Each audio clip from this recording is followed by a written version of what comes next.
안녕하십니까. 내외방송 뉴스를 시작하겠습니다.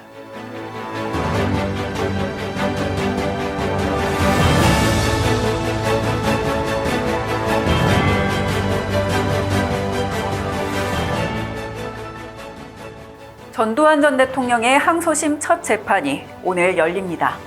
전 씨는 자신의 회고록에서 헬기 사격을 증언한 고 조비오 신부를 거짓말쟁이로 칭해 명예를 훼손한 혐의로 기소됐습니다. 이에 따라 1심에서 유죄를 선고받은 상태인데요. 지난 10일 항소심 재판이 열릴 예정이었지만 전 씨가 불출석해 연기됐습니다.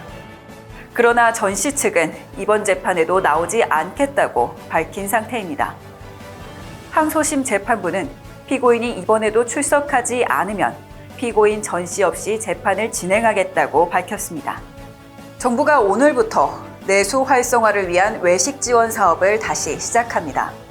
이에 따라 배달 애플리케이션으로 2만 원 이상 음식을 4번 주문하면 1만 원을 환급받을 수 있습니다. 다만 카드사를 통해 참여에 응모한 뒤에 배달앱에서 카드로 주문을 해야 합니다. 배달원을 통한 대면 결제나 매장 현장 결제는 인정되지 않습니다. 참여 요일에는 제한이 없고 한 카드로 하루에 2번만 이용할 수 있습니다. 청년 전월세 대출 한도가 폐지되고 상설화됐습니다. 청년 전월세 대출은 무주택 청년의 주거 안정을 돕기 위해 금융당국과 시중은행이 함께 내놓은 상품인데요. 만 34세 이하 청년에게 연 2%대 금리로 최대 7천만 원의 전월세 보증금을 지원합니다. 재작년 5월 출시 이후 올해 4월까지 공급된 총 규모는 총 5조 1천억 원에 달합니다. 청년층 수요가 늘어나자 이에 맞춰 자연스럽게 공급 한도를 폐지했다는 것이 업계 측의 설명입니다. 한미 정상회담이 끝나자마자 미국이 북한에 대화를 촉구했습니다.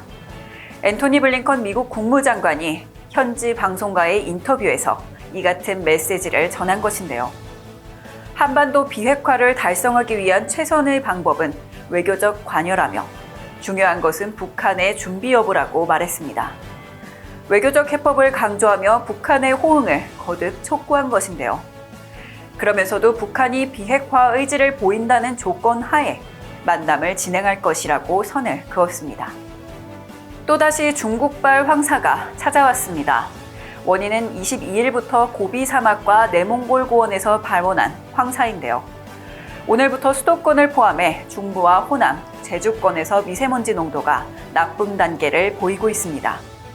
밤에는 전국적으로 미세먼지 농도가 매우 나쁨 단계까지 치솟을 것으로 예상되는데요. 수도권과 충남은 오후에도 일시적으로 매우 나쁨 수준까지 오르겠습니다. 어느 순간 한반도의 봄은 미세먼지와 함께 시작되고 있습니다.